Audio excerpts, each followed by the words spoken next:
Hey loves, my name is Iphannie and this is the Iphanniebgentle podcast. Today's video, I'm going to be talking about something I saw on Instagram on Justin LeBoy's, or is it Justin LeBoy? I don't know his real Instagram name. How do you say it? I don't know. But I'm going to call him Justin LeBoy's Instagram. And it says, stay away from still people. Still broke, still complaining, still borrowing, still hating, still childish, still insecure, still stupid, still making or still not making a change in their life. They're just still people. And that really struck a nerve with me because I feel like a lot of times people are in our lives and they're just taking up space. They're just taking up space. They don't offer anything. They're just sucking us dry, taking our energy, and they are literally not refueling, replenishing us. So I'm going to go through a list of these things and kind of tell you my experience with each and every one of them. Now, I don't have a problem with people who are I guess they're not considered broke, because there's like different variations of that. Like some people feel like if you can't buy the next Gucci bag or the next Louis bag or the next, pair of Jordans that come out, you're broke. But some people don't prioritize materialistic things. They might be wealthy in knowledge, or they might be saving their money for something like buying a house or buying a car or something like that. They're not really focused on like, oh, let me get my fits together. Now, if you're from LA, a lot of people are very much into like, I gotta look good at all costs, at all times. They were scamming, robbing, stealing, killing over shoes and clothes and jewelry and all of that.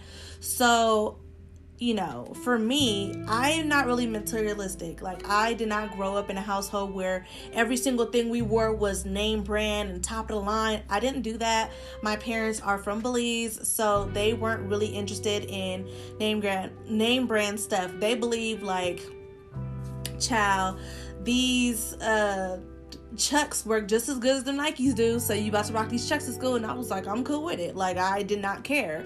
And I guess growing up like that, I've always been in that mindset of like not really caring about certain name brands. Now, I'm not saying that I'm about to be rocking FUBU or Fat Farm or anything like that, but there was a point in my life where I was rocking that stuff and I didn't care. Like, it wasn't a big deal for me, and I never got clowned for it. Like, people weren't at least they weren't talking shit to my face about it, and that I wasn't raised to be materialistic.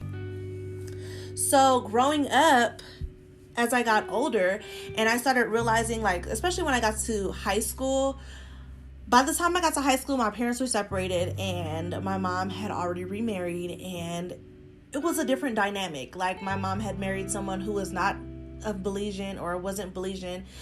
He was American. He was from the South. And his outlook on what being broke or like clothing and name brand was completely different than what I was accustomed to. So I guess my fashion or my style kind of elevated because my mom had she looked at stuff like, okay, well, she's in high school now. Let's just start getting her, more clothes that would not have her so much of an outcast, I guess you would say. And it was funny because, like, growing up, I didn't feel out of place wearing certain brands. Like, shit, some of my clothes didn't even have a brand, and I didn't care because I was like, we're still going to the same school. My parents actually probably make more than your parents, but they don't focus on buying materialistic things like that. So if it fits, I buy it. And I kind of got accustomed to that lifestyle. As I got older and actually started shopping for myself, that's when I started to do my own thing and started to gravitate towards not really name brand stuff, but stuff that fit my body better, which tend to be a little bit more name brand. But that was just kind of like the lifestyle I lived. It went from wearing like Walmart and Target draws to, at one point, Victoria's Secret. Now it's Fenty. Shout out to Savage X Fenty. Okay, so I went from wearing like those kind of stuff to like, now this is what I prefer to wear. Same thing for Skincare. I went from wearing like regular, those Palmer's, like regular cocoa butter, to now I have like a dedicated skincare line. Some products are higher end, some products are on the more affordable end. It's just, for me, I feel like the term broke is used so loosely because people look at things that are so materialistic. Like, if you don't have this Louis Vuitton bag, or if you don't have this these red bottoms, you are broke. But in all actuality, that doesn't determine your wealth, because a lot of y'all was scamming for them bags and for them shoes, or y'all was, y'all had maybe a little sugar daddy, or, do a little something, shake a little ass for a piece of change to fit into this stigma of, oh, I got money, oh, I'm balling on this, that, and the other. I don't know a lot of people that are my age that own a home, and one of my first goals was to not only move out on my own, but eventually purchase my own home, and I have done that at the age of 24, 25. Was I 25? I feel like I was either 24 or 25. It was around that same time. I might have just turned 25. But I purchased my own home. I've owned 2 cars, fresh off the lot, no farts in the seat. My sweetheart always laughs at me because I tell him, like, if I'm going to purchase a car and pay a car note for it, I refuse to buy a car that someone else was farting in. I want to be the first fart in that seat. And guess what? Both of my cars, I was the first fart in that seat, period. And I feel like that was an accomplishment. It's not something that I didn't really want to buy my first car when I did, but because I had a brand new baby and my car had stalled on me and radiator cracked on the freeway almost in the middle of the night, it was like 10:30 at night, I was like, no, I need to make some changes. I need something that's going to be reliable. So I decided to make the investment in purchasing a car. Some people were like, oh, you wasn't able to get that BMW? Oh, you wasn't able to get that Lexus? Guess what? That was not my goal. I got a Ford, something that was affordable and reliable, and something that fit my lifestyle. And from purchasing that Ford, I was able to eventually purchase a home. Now I own a home. Me and my sweetheart own a home. And I don't know a lot of people that are in my age range, I'm 28 now, that can say they've owned a home for the last 4 years. I don't know. Not people that I grew up with. A lot of people that I grew up with, they're either still living in apartments. Some of them live in luxury apartments or condos. Some of them still live with their parents. But for me, the phrase still broke, or you're broke, or you're a broke bitch, for me, that makes me think like, well, what do you look at as a value? And for me, purchasing a home and having generational wealth is a value to me. The next one was still complaining. And child, I know so many people that just be complaining. They complain about everything. If something small doesn't go right in their life, it's a complaint that they're looking for. And they're not only just complaining to themselves, they're complaining to anyone who has an ear. I can't stand that. I can't stand someone who finds any reason to complain about anything in their life. Because if you woke up today, if you still have breath in your body, if your loved ones are still alive, there's nothing for you to complain about, because you can always make a change in your life. And I was taught that as long as I'm breathing, I'm able to create a different life for myself. As long as I have the ability to get up and go to work, or get up and think of a way to come up with a new hustle. I remember my dad always had something going on. It was always a hustle. He was always trying to figure out, how am I going to build that generational wealth? How am I going to ensure that my kids will never have to lift a finger for someone again, never have to clock in, never have to report to a manager or a supervisor, or worry about, man, I'm gonna get fired because I'm late again for work. They will never have to worry about, where am I gonna lay my head because we can't pay the bills and X, Y, and Z. They will never have to worry about that. And my dad has been on a serious mission to ensure that that is the case. And so for me, I believe that people who complain, it's not because they don't see a way out of their circumstance or their situation. I think they complain for attention. They just want some attention. And I'm not one to give it to them. Like, if you're complaining and every time I talk to you, all you do is complain, I no longer want to talk to you. You're fucking up my aura. You're fucking up my energy. I don't have time. I don't want to hear it.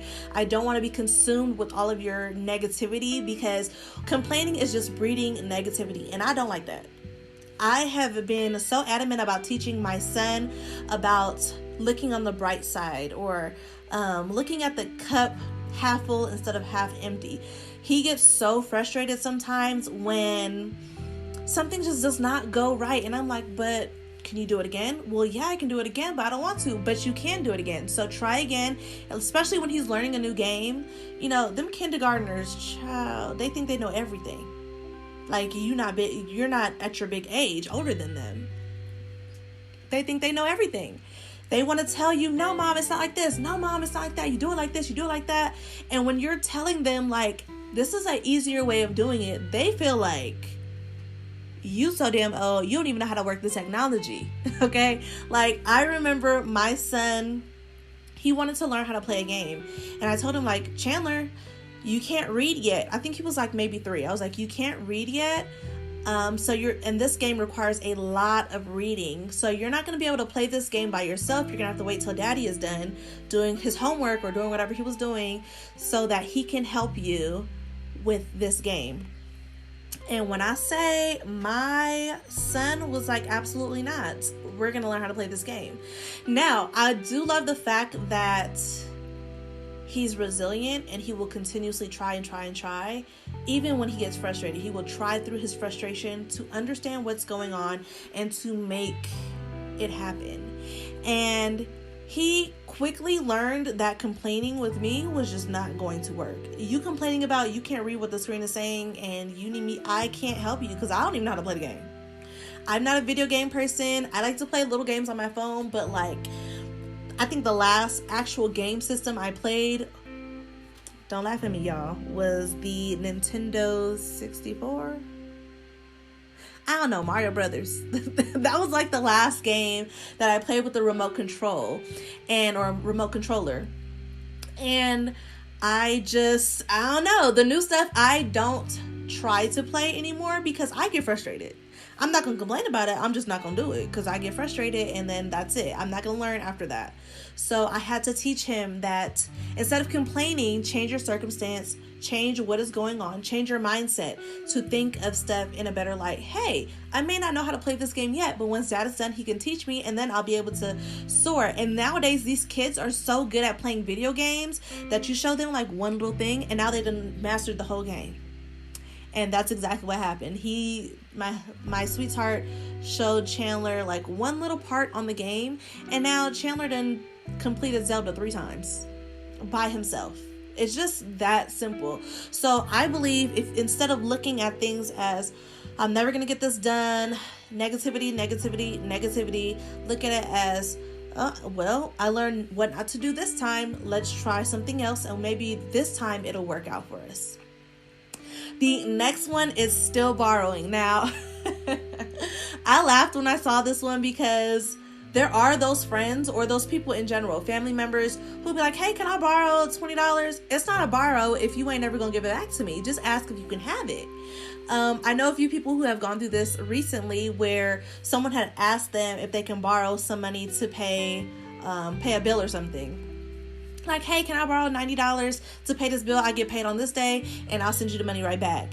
Child, that was 4 weeks ago. You done got paid twice. It's about to be the 3rd time you done got paid and I ain't got my $90 back.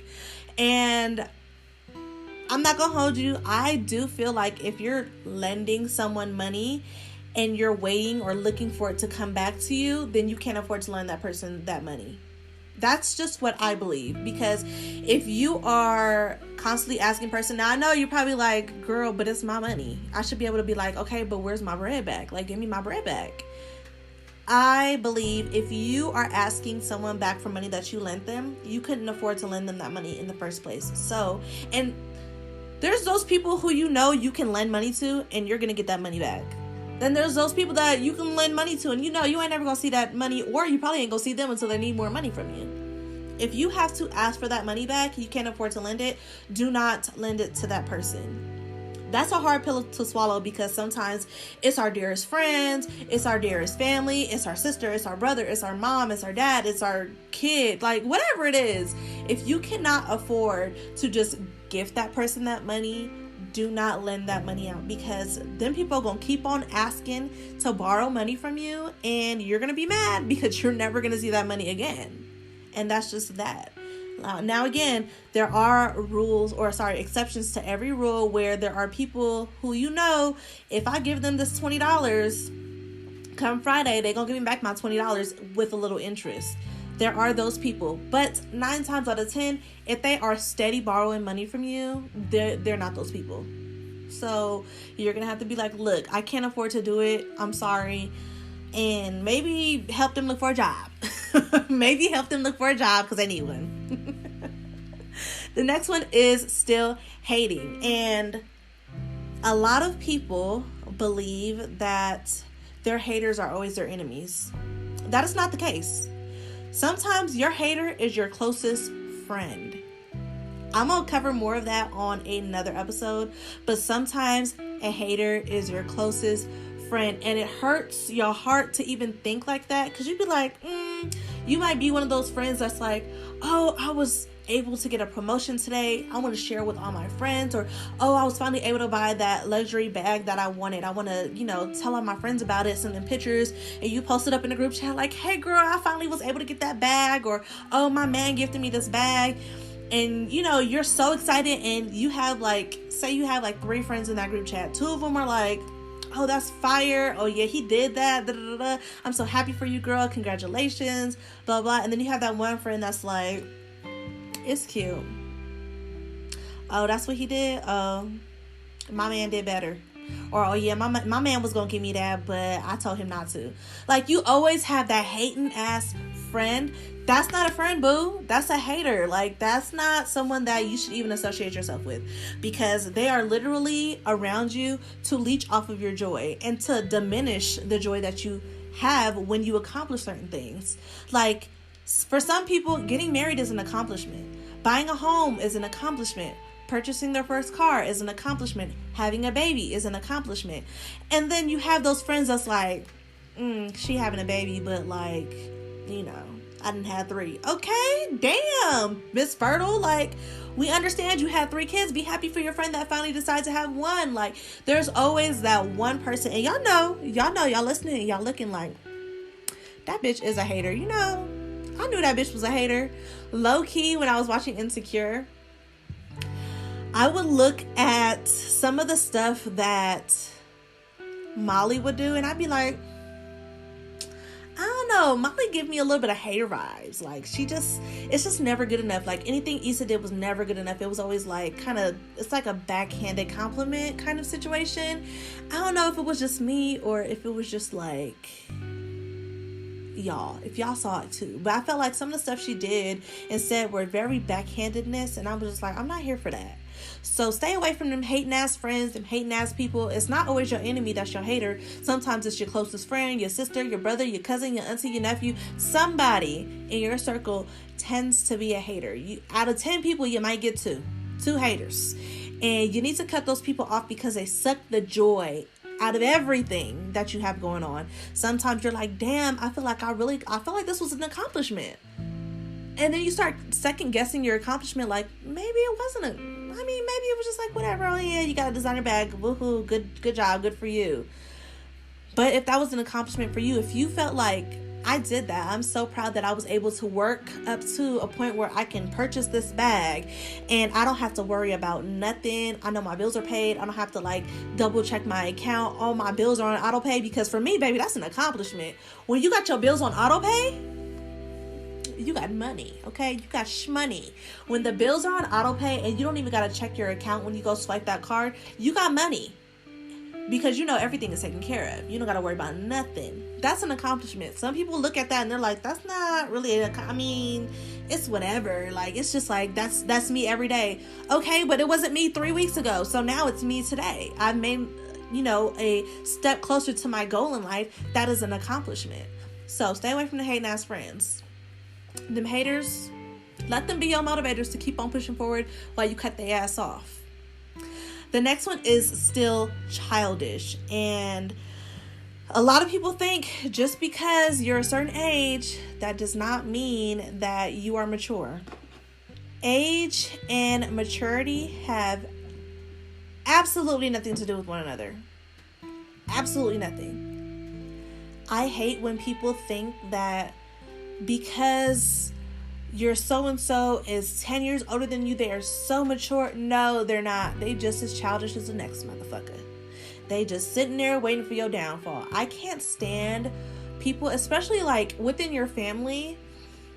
I hate people that are like your aunts or your uncles and they just messy. I feel like being messy is such a disgusting trait. It's childish as hell. Because in middle school and high school, you meet those people and they tell all your business. They tell all your business. Now you might have like a friend or two from middle school and high school that you're still really close with. They don't tell your business. You know that like you tell them anything. I murdered somebody last week and the shit is on lock. Ain't nobody ever gonna find out. But then you have those people in your life and most of the time it's family members, which is crazy because you would think that your family would like to keep like they like to keep that little, person in your family that like to look at little kids, they like to keep that on lock. You would think that they would want to keep your business on lock too. No, they want to tell everybody, and that's because misery loves company. Misery loves company, and it's a childish trait to have, but a lot of people have that trait. So stop dealing with those people who are childish as hell, who feel like if you are going through something, that is their time to shine. Oh, she's going through this, so let me flaunt all my stuff. If you couldn't flaunt your stuff when I wasn't going through my stuff, then guess what, your shit ain't worth flaunting.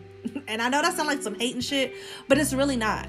Because when you meet someone in your life, like a friend that's just there for you all the time, and then you look back and you be like, damn, why can't my family be like this? I've known so many people who have built a family through their friends or out of their friends because their own family, their own flesh and blood ain't shit. Like, they are literally not shit. They're not there to be supportive. They're not there to love them and appreciate them and show them that they're worth the love and the affection and the attention that they receive from their friends. They're just there to hear about the woes that you go through and throw the shit back in your face, or have everybody in the family, as soon as you walk into Thanksgiving, everybody looking at you like, we know about what so-and-so did to you, or oh, we know about your little secret. Keep that childish shit up over there. I don't have time. I don't want it. I don't agree with it. Goodbye. Cut those people off because they're not ready for you, sis, and they're not about your life like you are. The next one is still insecure. Now, an insecurity, for those of you guys who don't know, an insecurity is something that you just do not feel stable in. Something that, like, for me, I would say, like, my weight may be an insecurity of mine. Now, I do like how I look with a little bit of weight on my body, because I looked at pictures from, I'll say, like, 2011, 2012, maybe it was 2011. Because it was like right when Instagram started. I looked at pictures of myself that I posted when I was like 110, 115 pounds. And I was like, child, I was skinny. I still had boobs. I still had a butt. But I was so small. Like, and I just felt like borderline sick looking. Like, I was so little.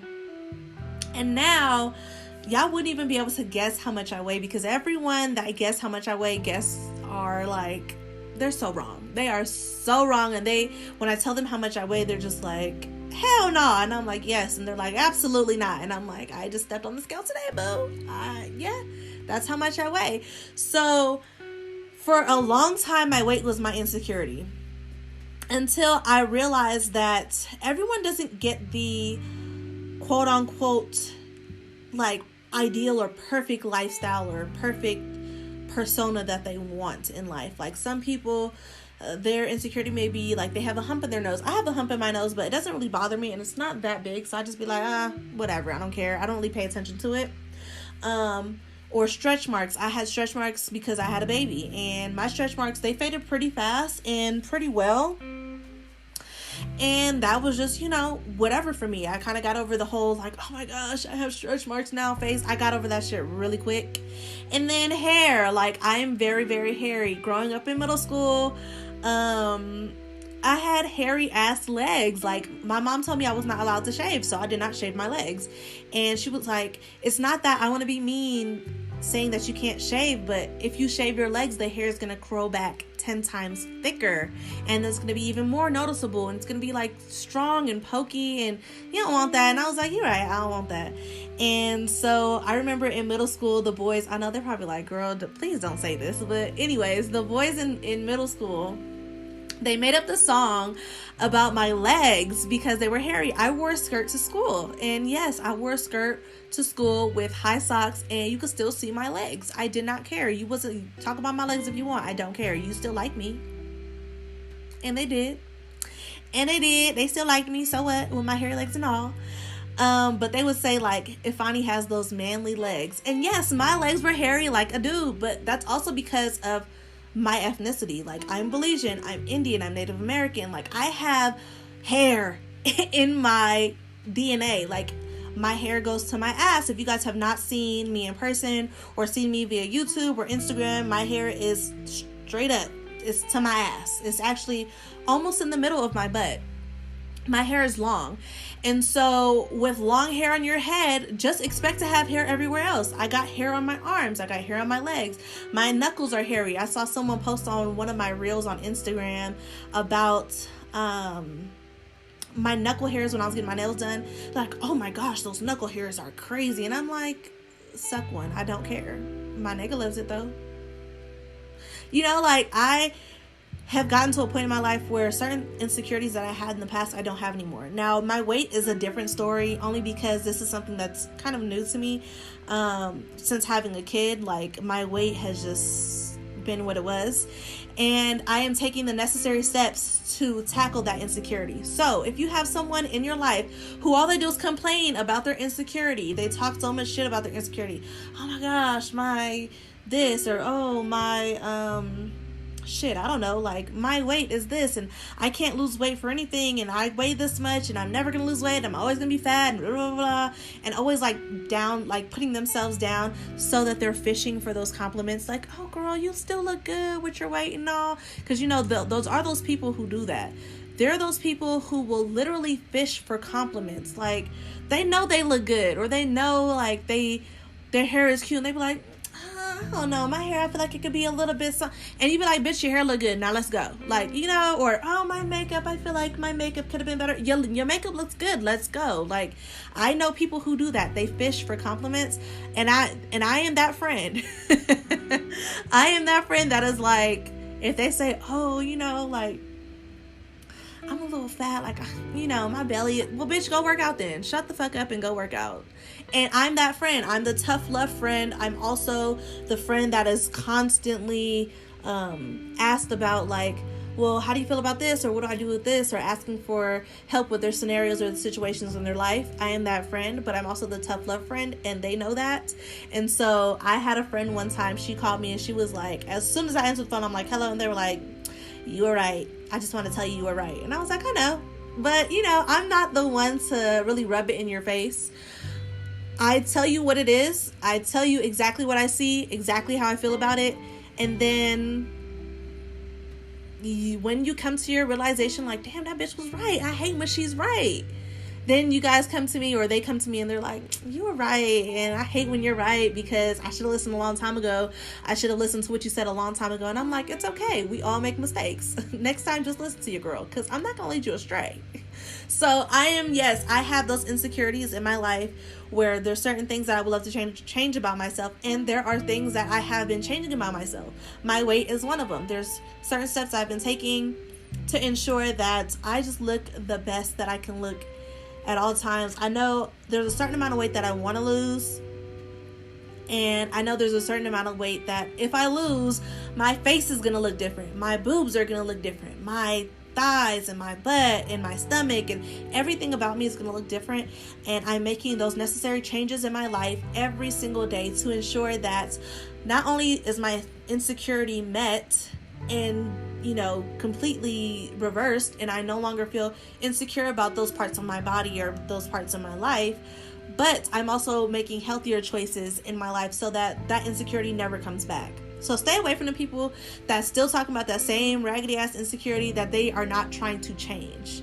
And everything is fixable. Everything in your life is fixable. Whether that be finances, whether that be your job, whether that be your car, whether that be your dude. If your dude ain't shit and you know he's out here running after X, Y, and Z, talking to all these girls on Instagram, if you know all this stuff, and that's an insecurity of you, so you want to keep him on the hush hush, you don't want nobody to know, or your friends to know who he is, but you keep everything else on lock, well, that's an insecurity. Your relationship is an insecurity to you, and you need to cut that shit off.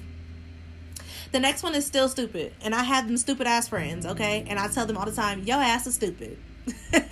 And they're like, I knew she was gonna say something. But yes, I am that friend. Again, tough love is, for me, it works the best. And I tell my friends all the time, that was stupid as hell, why would you do that? And they're like, I don't know, it made sense at the time. And I'm like, that couldn't have made sense. And then we literally dissect what the hell happened in the situation, and they're like, girl, you was right, that shit didn't make no sense. Why I do that? Why didn't you fix it? Why didn't you tell me? And I'm like, I didn't know. And I have friends that's going through that right now. They're going through stuff where I'm like, how did that make sense? And they were like, I panicked, and so this is what I came up with. And I was like, you can't panic and make life-changing decisions. That just does not work. So stop hanging out or dealing with them stupid ass people, because four dumbasses, you hanging out with four dumbasses, you're gonna be the fifth one. You're gonna be the fifth one, or you're gonna be perceived to be the fifth one. And there's nothing worse than being around a whole bunch of stupid ass people and you being perceived to be a stupid ass person too, because you're with the stupid ass person. And I know you're probably like, well, I don't really care what people think, this is my friend, I'm cool with them. But being around stupid people sometimes can kind of put your ass in a situation where you can't get out of it. And at this big age of 28, I can't do that anymore. I can't be around stupidity. I had friends that were doing all that scamming shit. I can't be around that because I have too much to lose. And I refuse to allow your stupidity to jeopardize my freedom or my ability to take care of my child or take care of my household or make sure that I'm thriving in life. I refuse. So I stay away from stupid ass people, and you should too. The next one is stay away from the people who are still not making a change in their life. We all have that friend who every single time you talk to them, they complain and talk shit about the same thing over and over and over again. I don't have help with this. I don't, get to deal with that. Oh, so-and-so was treating me like this. So-and-so acted like that towards me. Or they only want to deal with me on their time. But you still dealing with these people. So whose fault is it? I had to tell a friend the other day, guess what? You're constantly talking about stuff that you're going through in your life, but you're not realizing that the stuff that you're going through in your life is because you're putting yourself through this shit. Stop allowing certain things to happen in your life, because by you allowing this person in your life, you're allowing the bullshit that comes with this person. There are people in your life who believe that, I'm just good enough, so I'm just going to stick around. And that's not you cannot allow people to just think just because you guys are okay or you guys are cool or you love this person that they have to be in your life. There's no necessity for a person in your life. You are your only necessity. So if you are going through something in your life, you don't like the fact that you have to go to the stupid 9-to-5 job that's making you miserable. It's literally causing you depression, or you're dealing with this dude and all he does is degrade you. Every time he get mad at your ass, he want to talk shit about you. Oh, you dumb, you stupid, you broke, you childish, you hating, you always begging, you doing this, you doing that. But you're sleeping with this guy and he's literally not helping you elevate in life. That's your fault. It's your fault for continuously dealing with people like that. You cannot deal with someone who all they do is belittle and bash you. Because what are you dealing with them for? And if that's how they feel about you, why are they still dealing with you? Then you have to question, what is your motive in life? If you feel this way about me, if you feel so negatively about me, then why do you keep associating with me? Why do you still want to be with me? Why do you keep sleeping with me? Why? What are you getting out of this relationship if all I am is a burden? Because that, you just listed out a list of burdens.